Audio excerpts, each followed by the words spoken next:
afternoon. Myself Nivedha Raja. நம்ம இந்த class எதை பற்றி பார்க்க போகிறோம் அப்படின்னா அது ஒரு கேஸ் ஸ்டடி பற்றி தான். ஸோ இதில் பேஷண்ட்டோட ப்ரொஃபைல் என்னென்னு பார்க்கும்பொழுது ஒரு 55-year-old மேல். அவர் அவுட் பேஷண்ட் டிபார்ட்மெண்ட் ஓபியில் தான் இருக்கார். அவருக்கு என்னென்ன மாதிரி ப்ராப்ளம்ஸ் இருக்குது அப்படின்னு பார்க்கும்பொழுது பர்சிஸ்டெண்ட்டாக ஒரு 10 daysக்கு ட்ரை காஃப் இருக்குது, வறட்டு இருமல் இருக்குது, ஈஸியாக மயக்கம் போட்டு விளையாட மாதிரி இருக்காங்க. காலில் பார்க்கும்பொழுது அந்த ஆங்கிள் அந்த ஒரு திருப்பத்தில் மட்டும் ஸ்வெல்லாக இருக்குது, அதுவும் மைல்டாக ஸ்வெல்லாக இருக்குது.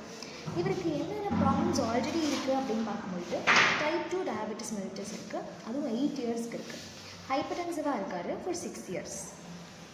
ஸோ இவரோட கிளினிக்கல் ஹிஸ்ட்ரியை நம்ம எடுத்து பார்க்கும்போது ப்ளட் ப்ரெஷர் வந்து கண்ட்ரோல் பண்ணியிருக்காங்க. But it is not completely control, ரொம்ப புவர் கண்ட்ரோல் தான் இருக்குது லாஸ்ட் விசிட் ஹாஸ்பிட்டலில் வந்து பார்க்கும்போது.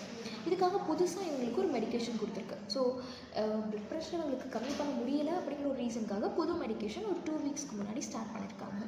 ஸோ இவங்களோட சிம்டம்ஸோட ப்ராக்ரெஷன் பார்க்கும்பொழுது காஃப் வந்து கிராஜுவலி வேர்சன் ஆகிக்கிட்டே போகுது. லைக் அவங்களுக்கு அந்த ட்ரை காஃப் இருந்துக்கிட்டே இருக்குது, இன்னும் அதிகமாகிக்கிட்டே போகுது. ஸோ இந்த பேஷண்ட்டுக்கு எந்த விதமான ஃபீவரும் இல்லை, எந்த விதமான சளியோட ப்ரொடக்ஷனும் இல்லை, செஸ்ட் பெயினும் கிடையாது. ஸோ இவங்களோட எக்ஸாமினேஷன் ஃபைண்டிங்ஸ் பார்க்கும்பொழுது இவங்களோட systolic blood pressure 128 mm mercury, இவங்களோட diastolic blood pressure 78 mm mercury இருக்குது. அண்ட் இவங்களோட பல்ஸ் 82 beats per minute இருக்குது. It is regular. ஸோ சிஸ்டமேட்டிக்காக ஓவர்வியூ பண்ணி பார்க்கும்பொழுது ரெஸ்பிரேட்டரி சிஸ்டமில் அவங்க லங்ஸ் வந்து ரொம்ப கிளியராக இருக்குது. ஸோ சளி இருக்க மாதிரி எந்த விதமான ஒரு ஐடென்டிஃபிகேஷனும் இல்லை. கார்டியோவாஸ்குலர் சிஸ்டம் பார்க்கும்பொழுது ஹார்ட் சவுண்ட்ஸும் ரொம்ப நார்மலாக இருக்குது, அதில் எந்த விதமான மர்மர்ஸ் கிடையாது. அண்ட் எக்ஸ்ட்ரிமிட்டிஸ் பார்க்கும்போது மட்டும் அவங்களோட extremities is something hand and legs, அது பார்க்கும்போது மட்டும் லைட்டாக எடிமேட்டிஸாக இருக்குது. லைக் அதுவும் அவங்க பீடல் எடிமேட்டிஸ் இருக்குதுன்னு சொல்கிறாங்க. ஸோ காலில் இருக்க ஆங்கிள் மட்டும் என்ன இருக்குது அப்படின்னா எடிமா ப்ரெசென்ட் ஆகிருக்கு, அதுவும் ரொம்ப லைட்டாக இருக்குதுன்னு சொல்கிறாங்க. அதுவும் 2 legsலேயுமே இருக்குதுன்னு சொல்கிறாங்க, தான் பைலேட்ரு பீடல் எடிமா. ஸோ இவங்களோட லெபார்ட்ரி ஃபைண்டிங்ஸ் எல்லாம் பார்க்கும்பொழுது கிரியேட்டினோட லெவல் 1.8 mg/dL. ஸோ ஒரு மேலுக்கு பார்க்கும்பொழுது 1.2 mg/dL தான் இருக்கும், பட் இவங்களுக்கு 1.8 இருக்குது. சீரம் பொட்டாசியம் லெவல் 5.6 mg/L இருக்குது, ஜென்ரலி 3.5 5 தான் இருக்கும். யூரின் எக்ஸாமினேஷனில் பார்க்கும்பொழுது ப்ரோட்டீன் யூரியா இருக்குது, யூரினில் எப்பயுமே ப்ரோட்டீன் ரிலீஸ் ஆகாது. ஸோ இவங்க லெபார்ட்ரி ஃபைண்டிங்ஸ்னு யூரின் டெஸ்ட் தான் எடுத்து பார்த்துருக்காங்க. அந்த யூரின் டெஸ்ட்டில் இவங்களுக்கு கிரியேட்டின் லெவலும் ரொம்ப அதிகமாக இருக்குது, பொட்டாசியம் லெவலும் அதிகமாக இருக்குது. அதே மாதிரி யூரினில் பொட்டாசியம் ஜென்ரலி எக்ஸ்க்ரீட் ஆகுது, ஆனால் இந்த பேஷண்ட்டுக்கு ப்ரோட்டீன் எக்ஸ்க்ரீட் ஆகுது. இன்னும் ஃபர்தராக என்னென்ன மெடிக்கேஷன் ஹிஸ்ட்ரியெல்லாம் இவங்களுக்கு முன்னாடி எடுத்துருக்காங்க அப்படின்னு செக் பண்ணுறோம். ஸோ பேஷண்ட் ஜென்ரலி மெட்ஃபார்மின் எடுத்துகிட்ருக்காங்க. மெட்ஃபார்மின்ங்கிறது என்ன அப்படின்னா டயபெட்டிஸ் இருக்கிறதுனால கொடுக்குற ட்ரக் தான் மெட்ஃபார்மின்.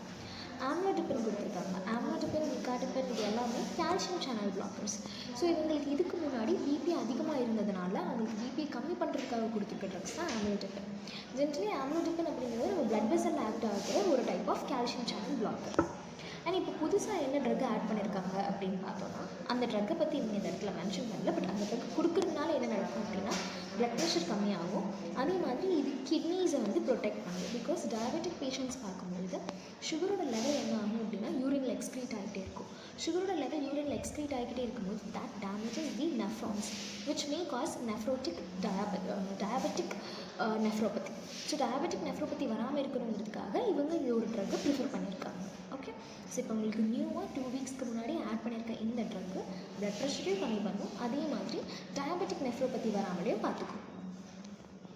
ஸோ இந்த இடத்துல என்ன மாதிரி திங்க் பண்ணலாம்? Okay, which class of drug இந்த ட்ரக்கு கொடுக்கறதுனால அவங்களுக்கு ட்ரை காஃப் இருக்குது, அதே மாதிரி கிரியேட்டின் லெவல் எந்த ட்ரக்கு கொடுத்ததுக்கப்புறம் மேபி கம்மியாகும் இல்லாட்டி அதிகமாகும், எதனால் சீரம் பொட்டாசியம் லெவல் அதிகமாகும், இது எல்லாத்தையும் தான் நம்ம கேட்கும். ஓகே, ஜென்ரலி ட்ரை காஃப் இருக்கிறதுக்கு ரீசன் என்னன்னா எந்த ட்ரக்கு கொடுத்தா கிரியேட்டின் லெவல் யூரியா லெவல் அதே மாதிரி சீரம் பொட்டாசியம் லெவல் கம்மியாகுன்றத பார்க்க போகிறோம். So this is RAS blockers. RAS அப்படிங்கிறது ரினின் ஆஞ்சியோடென்சின் ஆல்டோஸ்டிரோன் சிஸ்டமாக பிளாக் பண்ணுறதுக்காக கொடுக்குற ட்ரக். ராஸுங்கிறது ஒன்றும் இல்லை, ஜென்ரலி லிவர்லேருந்து என்ன ஆகும் அப்படின்னா ஆஞ்சியோடென்சினோஜன் அப்படிங்கிற ஒரு சப்ஸ்டன்ஸ் ரிலீஸ் ஆகும். கிட்னிலேருந்து ரெனன் அப்படிங்கிற சப்ஸ்டன்ஸ் ரிலீஸ் ஆகும்.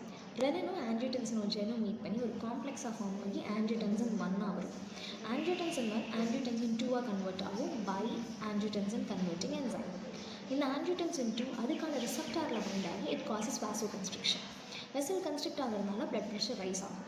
இன்னொன்று ஆஞ்சியோடென்சின் 2 என்ன ஆகும் அப்படின்னா ஃபர்தர் ஆஞ்சியோடென்சின் 3 மாறி சோடியமையும் வாட்டரையும் ரிட்டர்ன் பண்ண வைக்கும். சோடியமும் வாட்டரும் ரிட்டர்ன் ஆகிறதுனால நம்மளுக்கு க்ளோமெருலர் ப்ரெஷர் வந்து இன்க்ரீஸ் ஆகும். ஸோ எத்தனை டைப்ஸ் ஆஃப் RAS பிளாக்கர்ஸ் இருக்குன்னு பார்த்தா ECE இன்ஹிபிட்டர்ஸ் இருக்குது, ஆஞ்சியோடென்சின் ரிசெப்டார் பிளாக்கர்ஸ். அதாவது ECE இன்ஹிபிட்டர்ஸை எனலாப்ரில், கேப்டோப்ரில், லிசினோப்ரில் இந்த ட்ரக்ஸ் எல்லாம் என்ன பண்ணும் அப்படின்னா ஆஞ்சியோடென்சின் கன்வெர்ட்டிங் என்சைமை பிளாக் பண்ணி ஆஞ்சியோடென்சின் 1 ஆஞ்சியோடென்சின் 2 கன்வெர்ட் ஆகிறத ஸ்டாப் பண்ணுது. அது ஸ்டாப் பண்ணுறதுனால 2 போய் அதோட ரிசெப்டாரில் பைண்ட் ஆக போகிறது கிடையாது, இதனால் பிளட் ப்ரெஷர் இன்க்ரீஸ் ஆக போகிறது கிடையாது. அண்ட் நெக்ஸ்ட் இது இல்லாட்டி ஆஞ்சியோடென்சின் ரிசெப்டார் பிளாக் டிரெக்டாகவே ஆஞ்சியோடென்சின் 2 ரிசெப்டாரில் போய் பைண்ட் ஆகிறத பிளாக் பண்ணுற மாதிரி கொடுக்குற ட்ரக் தான் லோசாட்டான், டெல்மிசாட்டான், வல்சாட்டான் அந்த மாதிரி ட்ரக்ஸ். ஸோ ஜென்ரலி இதோட மெக்கானிசம் ஆஃப் ஆக்ஷன் இதுதான். நம்ம இப்போ ஆஞ்சியோடென்சின் 2 பிளாக் பண்ணுறோம், ஆல்டோஸ்டிரோன் சிஸ்டமையும் பிளாக் பண்ணணும், அதே மாதிரி இன்ட்ராக்ரானுலர் ப்ரெஷரையும் நம்ம குறைச்சாகணும். ஸோ இது வந்து ப்ரோட்டீனூரியாவை டிக்ரீஸ் பண்ணும் அப்படின்னு சொல்கிறோம். ஏன்னா ஆஞ்சியோடென்சின் 2 தான் வெசல் கன்ஸ்ட்ரக்ட் பண்ணி பிளட் ப்ரெஷரை ரைஸ் பண்ணும். ஆல்டோஸ்டிரோன் இருக்கிறதுனால தான் சால்ட்டும் வாட்டரும் ரிட்டர்ன்ட் ஆகி அவங்களுக்கு எடிமா வரதுக்கு ரீசன். இவங்களுக்கு இன்ட்ராக்ரானுலர் ப்ரெஷர் இருக்கிறதுனால என்ன ஆகும் அப்படின்னா யூரினில் வந்து ப்ரோட்டீன் எக்ஸ்க்ரீட் ஆகிற மாதிரி காட்டுறாங்க. ஸோ இதோட அட்வர்ஸ் எஃபெக்ட்ஸ் என்னென்ன அப்படின்னு பார்க்கும்போது பிராடிகைனின் ECE இன்ஹிபிட்டர்ஸ் கொடுக்கறதுனால நம்மளோட பாடியில் பிராடிகைனினோட அக்யூமுலேஷன் ரொம்ப அதிகமாக இருக்கும். This causes strike off. Hyperkalemia ஆகிறதுக்கு ரீசன் என்ன அப்படின்னா ஆல்டோஸ்டிரோன் இருக்குது. ஆல்டோஸ்டிரோன் நம்ம இந்த ட்ரக் கொடுக்குறதுனால என்ன ஆகும் அப்படின்னா ஆல்டோஸ்டிரோனோட லெவல் வந்து ரொம்ப கம்மியாக இருக்கும். Because this drug blocks aldosterone, angiotensin 2 and intraglomerular pressure கம்மியாக இருக்குது. அதனால் ஹைப்பர்கெலிமியா ஒரு ரீசன். கிரியேட்டினின் லெவல் வந்து ஜென்ரலி ரைஸ் ஆகாது, பட் அது எக்ஸ்க்ரீட் ஆகிடும் இல்லையா. ஸோ இதில் மேனேஜ்மெண்ட் ஸ்ட்ராட்டஜிஸ்ன்னு பார்க்கும்பொழுது இம்மீடியட் ஸ்டெப்ஸ், சிவியாரிட்டி ரொம்ப காஃப் சிவியராக இருக்கா இல்லைன்னு பார்க்கணும். ரீனல் ஃபங்க்ஷனை நம்ம அடிக்கடி மானிட்டர் பண்ணிக்கிட்டே இருக்கணும். லைக் ஒரு எலக்ட்ரோலைட்ஸோட லெவலும் நம்ம மானிட்டர் பண்ணிக்கிட்டே இருக்கணும். அப்படி ECE இன்ஹிபிட்டர்ஸ் கொடுத்து ஒர்க் ஆகலை அப்படின்னா நம்ம ARBக்கு ஸ்விட்ச் ஆகணும். பிகாஸ் ECE இன்ஹிபிட்டருக்கு ஒரு முக்கியமான ப்ராப்ளம் இருக்குது. என்ன அப்படின்னா இப்போ ECE என்சைம்ஸை பிளாக் பண்ணி நம்ம ட்ரக் கொடுக்குறோம். ஆனால் ஆஞ்சியோடென்சின் 1 வந்து ஆஞ்சியோடென்சின் 2 கன்வெர்ட் ஆகிறதுக்கு இன்னொரு சிஸ்டம் இருக்கும், அதுதான் கைனேஸ் சிஸ்டம்.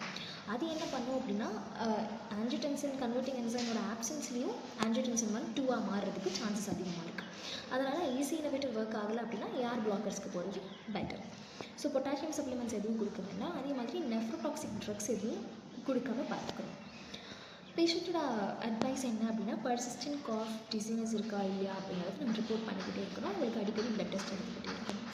ஸோ டயபெட்டிஸ் வந்த பேஷண்ட்ஸ்க்கு ஹைப்பர் டென்ஷன் இருக்குது அப்படின்னா ஃபர்ஸ்ட் லைன் ட்ரக்காக கொடுக்குறது RAS பிளாக்கர்ஸ் தான். ஸோ ECE இன்ஹிபிட்டர்ஸ் வந்து காஃப் வரும், AR பிளாக்கர்ஸ் யூஸ்வலி காஃப் இருக்காது. ஸோ அதனால் நம்ம ECE இன்ஹிபிட்டர்ஸ் வந்து AR பிளாக்கர்ஸ் கொடுக்குறோம்.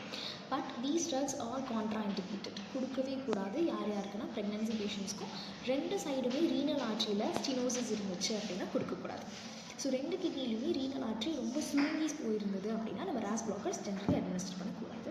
அண்ட் அடிக்கடி நம்ம கிரியேட்டினின், யூரியா, பொட்டாசியம் மற்ற எலக்ட்ரோலைட்ஸ் லெவலில் நம்ம மானிட்டர் பண்ணிக்கிட்டே இருக்கோம். ஸோ இந்த கேஸ் எதை டெமான்ஸ்ட்ரேட் பண்ண வைக்கிது அப்படின்னா கார்டியோவாஸ்குலர் அண்ட் ரீனல் அவுட்கம்ஸை இம்ப்ரூவ் பண்ணுற மாதிரியும் நம்ம அடிக்கடி ரீனலோட சிஸ்டம் வந்து செக் பண்ணிக்கிட்டு மானிட்டர் பண்ணிக்கிட்டே இருக்க மாதிரி பேஷண்ட்டோட டாலரன்ஸை பொறுத்து நம்ம அவங்களுக்கு என்ன மாதிரி ட்ரக்கு ப்ரிஃபர் பண்ணணும் அப்படி